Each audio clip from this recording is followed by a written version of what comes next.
Welcome to In Her Voice, a podcast created for women who listen to and live by their deepest wisdom, their inner voice. This was made for you, the woman who feels pulled to more, to lead, to create, to dream, and to be a world changer. My name is Kelly Covert, and I am an inner voice coach. Join me here each week as we explore what it means to reach for your inspired potential, all while honoring your worthiness each and every day. Hello there, this is Kelly, and thank you for joining me today.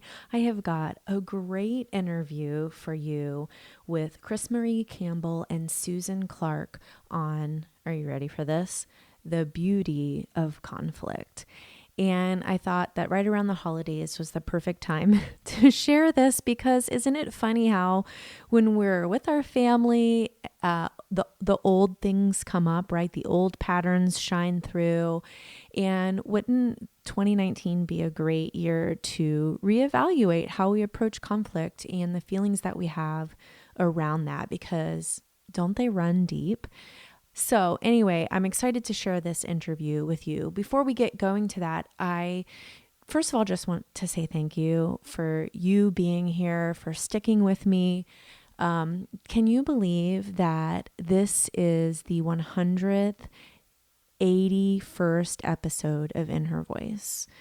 And when I think about the enormity of that, I can hardly even believe it. And it wouldn't have been possible without you being here week after week listening.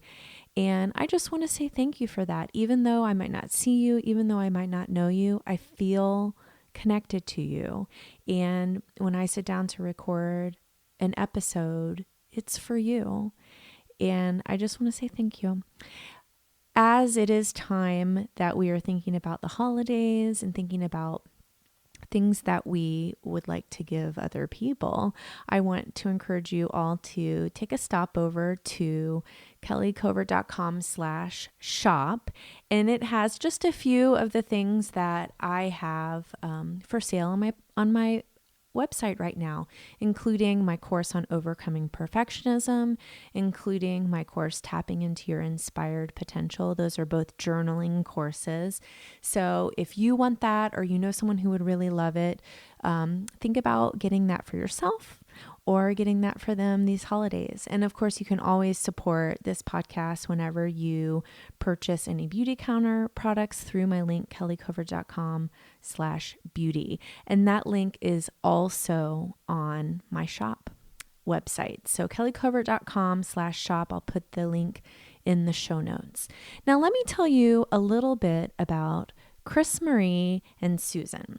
CrisMarie Campbell, an Olympic rower and Boeing flight test engineer, and Susan Clarke, a former marriage therapist and equus coach, are the authors of The Beauty of Conflict, Harnessing Your Team's Competitive Advantage, and The Beauty of Conflict for Couples. They also have a podcast with the same name, The Beauty of Conflict, for dealing with conflict at work and at home. As partners in work and life for over 2 decades, they've adapted their proven step-by-step process, honed working with Fortune 100 companies such as Johnson & Johnson, Microsoft, AT&T, and the San Francisco Giants to help long-term couples use conflict as a catalyst to greater intimacy, passion, and fulfillment. Their work and expertise have been featured in notable outlets like The Today Show, NBC, and Shape. And I loved having these two marvelous women on to share their wisdom, to talk with us about how avoiding conflict is maybe not always the best way. And there's just a lot of great stuff here. So let's dig right in with CrisMarie Campbell and Susan Clarke.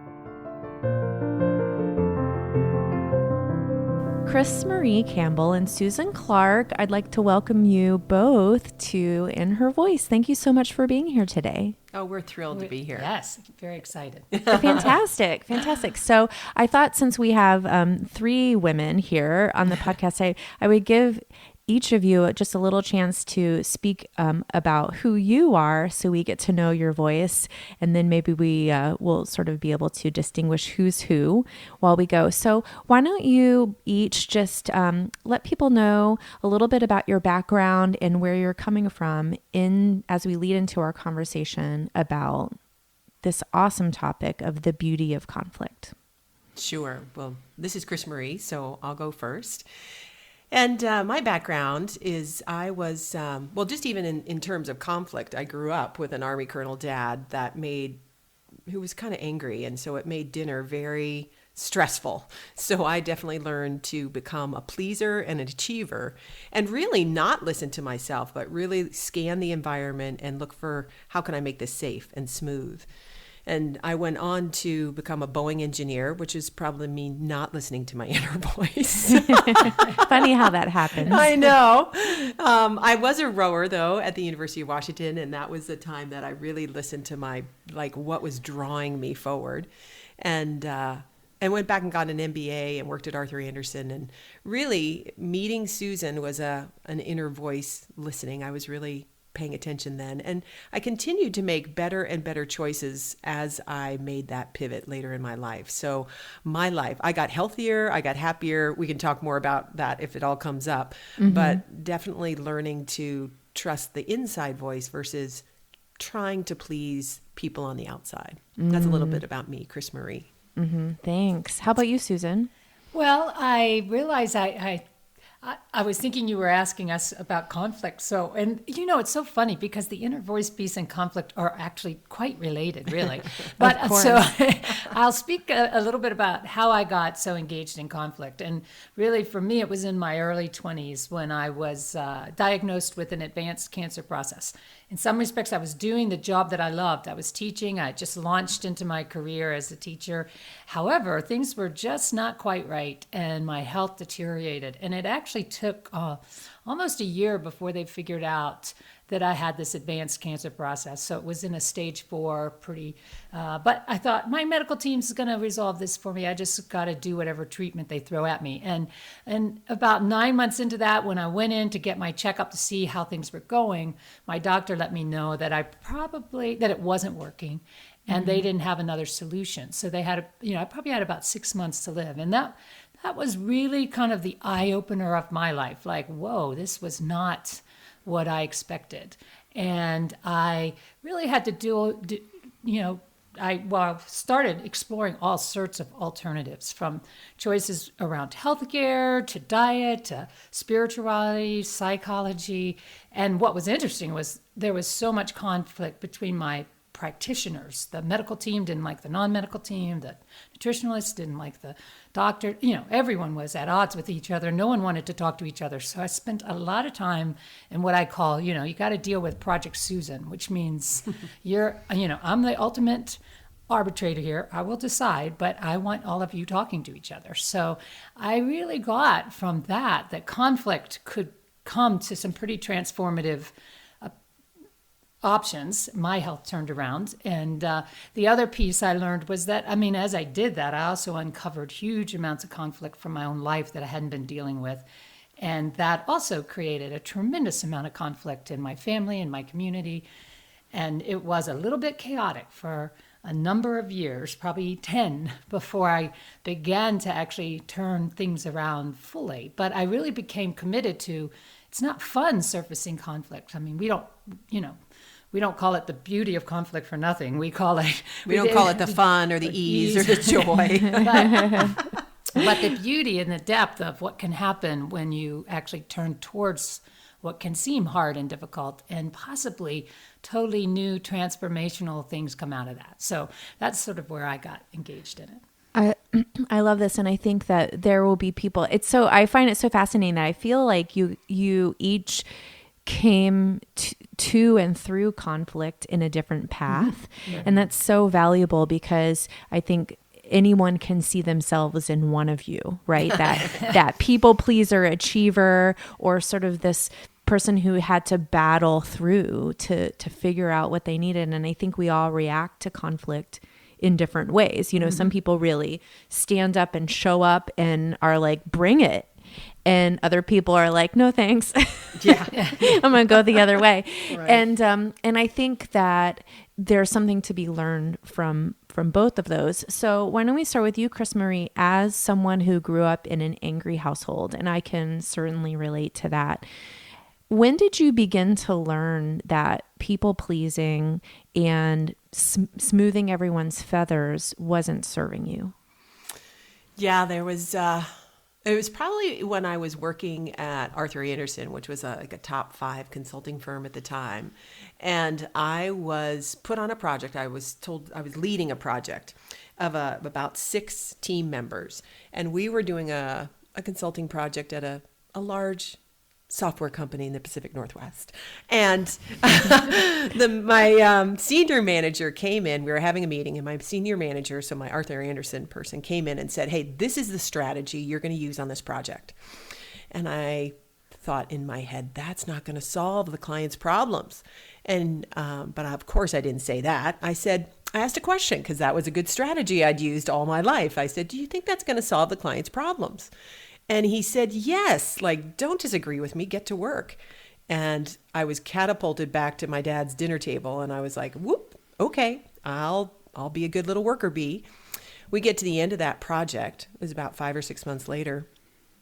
And the partners were wanting to garner more work at this client. So they all came in, and, you know, I knew the project hadn't worked. We got to the end and it had failed. We had not solved the client's problems. And so they bring in my client. And you know, when you're a peon, you're sitting against the wall, and everybody else is sitting at the big table. Mm-hmm. So I was on the peon on the wall, and the vice president said, well, you know that project that CrisMarie led? And he actually literally pointed a finger at me. He said, that was a disaster, a complete disaster. And now my senior manager was in that meeting. He didn't stand up and say, hey, wait a minute, that was the strategy I told her to use. So I took the fall for a failed project when I didn't speak up. And I knew right then and there, I've got to figure out how to speak up to power, because this is a career limiting move now. So that was probably a key transformational point for me around conflict. 100%. And I think what's so interesting about people who are people pleasers and they try to avoid conflict is that maybe you're avoiding the direct conflict, but you're not avoiding your own inner conflict. Oh my gosh, no, it creates more inside.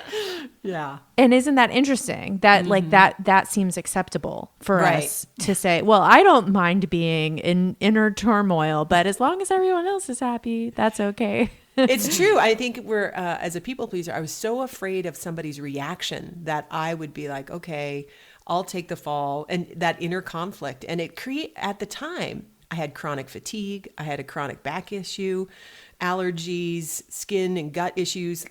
So that was a statement to my inner conflict, because I wasn't coming forward and saying what was true for me, not just in that work scenario, but in my relationship with my family, all sorts of, places.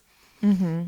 Yeah, I find this to be so interesting how it can show up in lots of different ways, and that the cost of avoiding conflict is very, very high at times. Yeah. Well, you say on your website, conflict is natural when smart, passionate people work together towards an ambitious goal. Susan, can you talk into that? Because I don't think that that's the general feeling. I read that and I was like, huh? That's not what I think people really think about.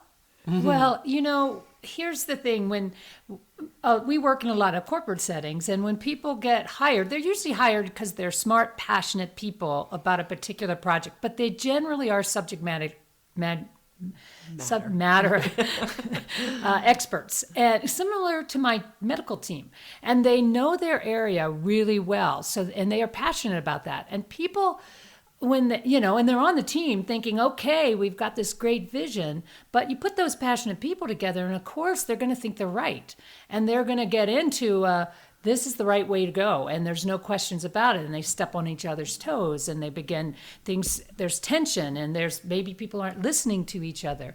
And what happens in the end is, with my medical team, it was like there was the surgical approach, the radiation approach, the diet approach, and everyone thought they had the right answer, and they meant well, but they weren't willing to kind of back off. They'd kind of fight, they'd come up against each other and argue with that. And yet if there's so it's natural that that's going to occur. And that's what we mean. What happens though is if you can't tolerate the tension of that, then, because that is the ingredients for conflict, high stakes, strong emotions, and different opinions. And that happens all the time in situations, especially in work situations, but also in a couple. You have this vision, this idea of what you want your life to be like. You have strong emotions because that's important to you, and you're very passionate. And you have different opinions about how you're going to get there, and that leads to conflict. Mm-hmm. So when I think of conflict in a couple or at work, I imagine, and this is maybe based on my personal experience, that generally whoever is strongest, like whoever is firmest in their beliefs is going to be the person who wins out, like that there's a winner and a loser, and hopefully you're not going to be the loser.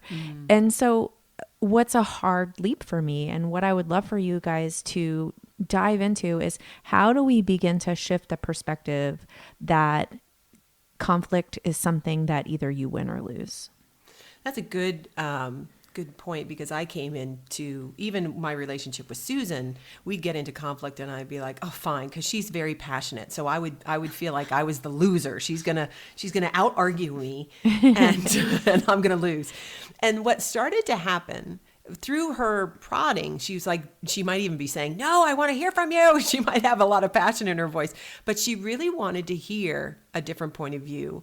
So I started to believe, really, you do? And then we started to discuss things, and she'd be like, well, why is that so important to you? And I'd start explaining kind of what my values were, or how my thinking, or what I wanted. And I'd reluctantly ask, well, why is that so important to you? The other way you're thinking about this. And then in the end, we would wind up with something that wasn't my way or her way. Something new would have emerged. And that was such a revelation for me, because it had felt win-lose before. And then I saw it happening on the business teams we were working with and in couples.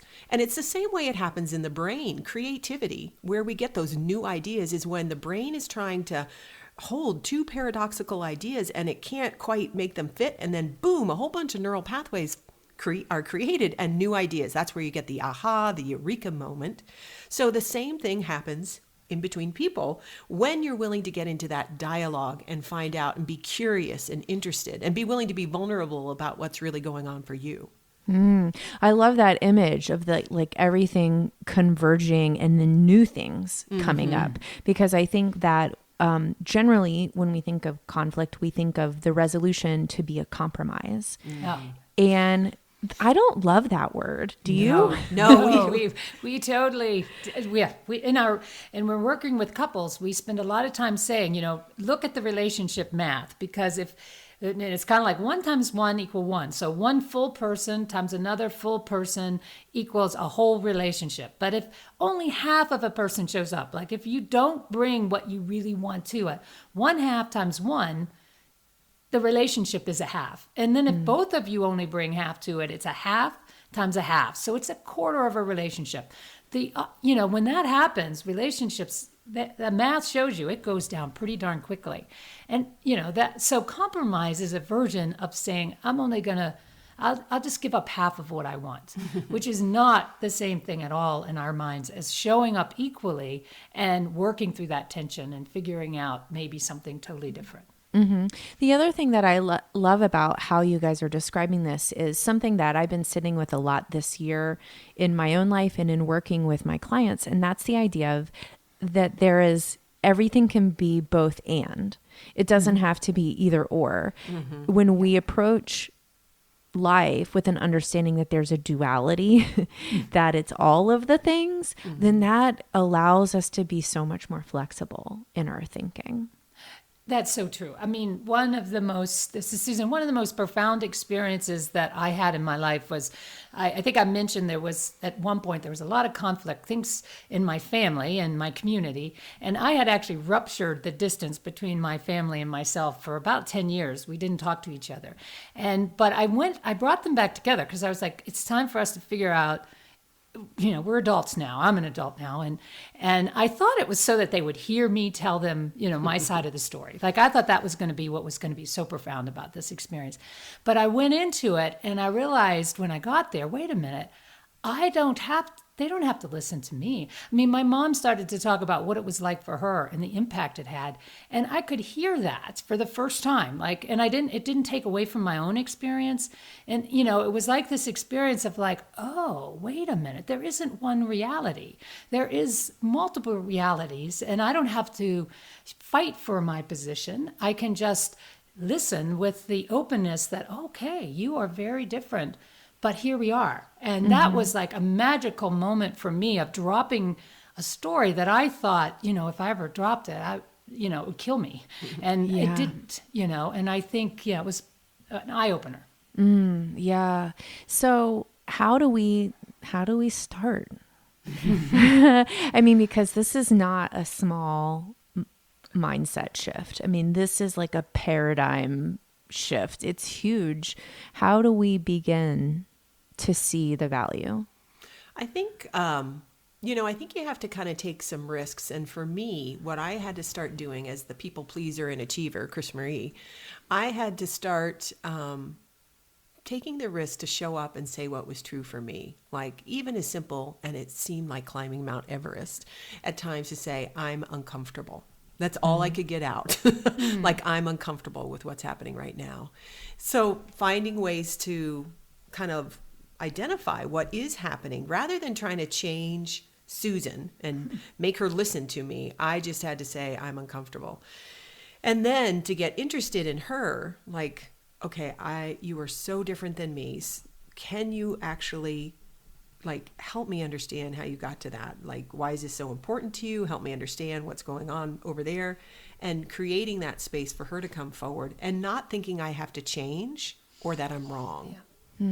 Those are probably the two steps that, for me.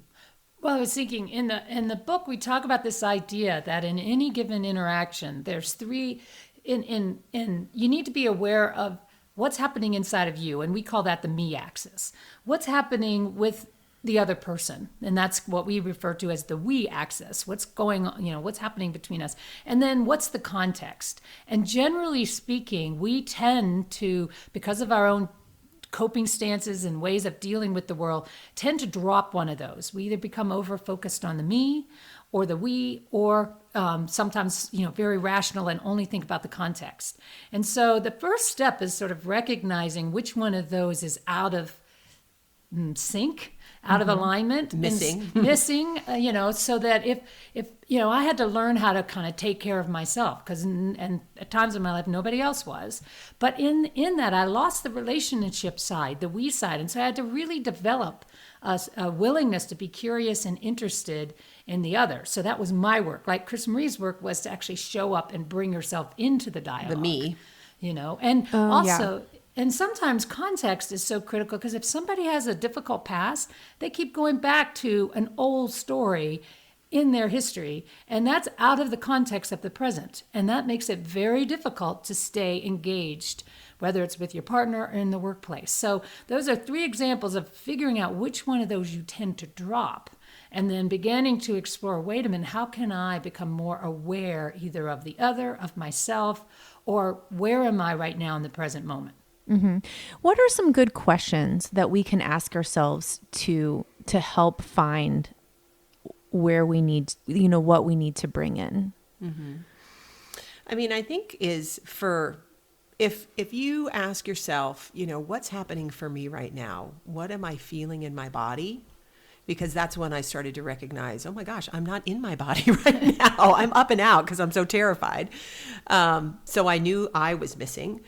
The other piece is, can I actually, the question about the other person, I would, and you might answer this differently, Susan, but it would be like, am I actually willing to let this person say something, or am I rushing in? Because so often we get involved in these patterns that, especially in couples, like I bring up a topic, Susan reacts, and then I counter reacts, and then we're ping-ponging back and forth, and we're in this pattern. It's not very conscious. It's habitual. We're like, oh, see, I can't talk about it. That's usually where we go to.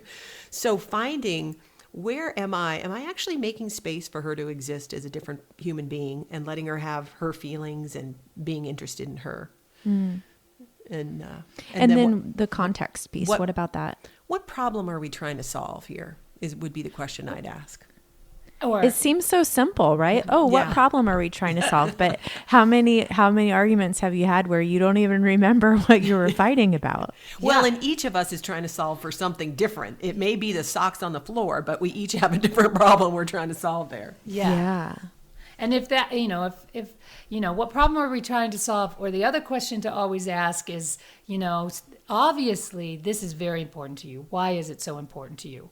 Because when you're at odds with someone who you, if you can remember, love and care about, it's kind of like saying, this person I love and care about is doing something that I think is really crazy.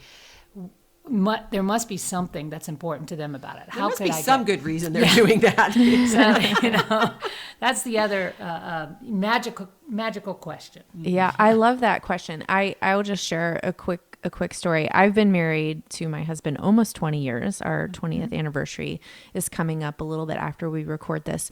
And this summer, for some reason, this has come up quite frequently. We'll be driving somewhere where I drive frequently and he doesn't. And he will say, which way should I go? And I will say, I think you should go this way. And then he goes a different way. And it makes me so mad. And like, I would get really, really mad. And I'm like, why are you going this way? I told you to go this way. And he was like, I don't see what the big deal is. And so I had to ask myself that question. Like, why is this so important to me that he goes the way that I say? And I realized it's because I felt like there was a lack of trust. Like he's saying, I don't value your opinion on this. I'm asking you, but I don't really care.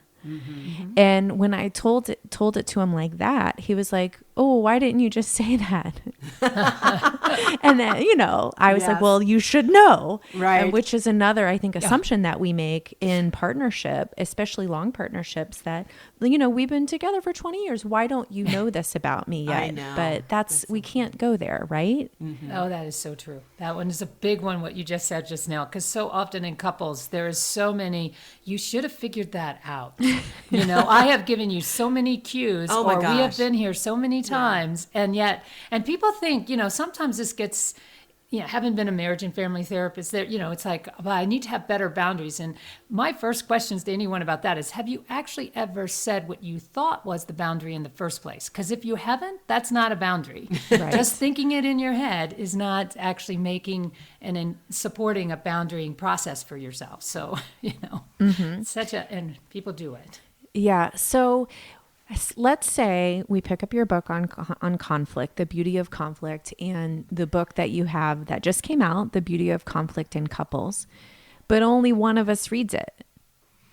How do we go there? That is okay. We actually do a little course called Relationship Mojo for one person in a relationship that wants to work on it, because that's often the case, that one person is like, I think we should need to do this, honey. And the other person is like, no way, I don't want to do it. But there are so many tools in that book that help the me and even give you relationship tools. So often people think, well, we teach a communication model called Check It Out in the book. And people think, oh, my partner needs to know this for us to do this. And it's like, no, they don't. You can actually use it. They don't even need to know you're using it, and it will still work. So it's... I often tell people when we're working with them, if you actually think your partner has to be here, this isn't really a choice, it's control. So if you're forcing, and that actually usually doesn't work so well for someone to show up. And so, instead of getting so caught up in that I have to change this other person, trust that if you change yourself, that's going to have a transformational impact on what needs to happen next. The relationship will shift. It's like a teeter-totter. You're going to change that dynamic. I love that. And what I really hear you saying regarding conflict of all kinds in work relationships, in personal relationships, in couples, is that when we begin to take radical responsibility, personal responsibility for how we are showing up, then that changes everything. It absolutely does. Go ahead. Were you going to say something? No. We worked with a couple that, and we just interviewed them on our podcast about, she wanted to have, they got married, they said no babies. And then right after the wedding, she decided, no, I actually want a baby. What do you think he has to be involved in? Right. And he was clear. No, I'm clear. But with his clarity, it catapulted her into a whole transformational journey of like, why is this so important to me? And what am I making it mean? And all sorts of stuff. It was a very powerful exercise. They wound up not having children, and she was okay with that choice, but it was a self-discovery journey. And also a couple discovery when we interviewed them. It was quite fascinating. And she's actually now become a writer and written a book about it. So it was quite a neat example of what you're talking about. That self-responsibility. Yeah. Yeah, I love that. So as you ladies know, this podcast is about listening to your inner voice. And what I find so fascinating about this conversation on conflict is that means we also have to acknowledge our own feelings of anger. And that's something that a lot of times we don't allow ourselves. You know, I think as women, there's a certain idea of how we should be, and that is not angry. And, you know, almost like that's not allowed. So how do we learn to be angry? How do we learn to allow anger in our lives? Yeah, that's a really good question because, you know, I grew up with, like you, with the angry father. So for me, anger was Velcroed with violence. And I thought, if I get angry, I'll be violent. Or if Susan gets angry, she'll be violent to me. So I was very intimidated with anger. And I also saw later, now 2020, in hindsight, how that not expressing, repressing anger led to a lot of my health issues and a lot of my bad choices. Because if I don't connect to my anger, I'm not listening to my own inner wisdom, because something in me is saying, hey, this isn't okay. This doesn't feel good.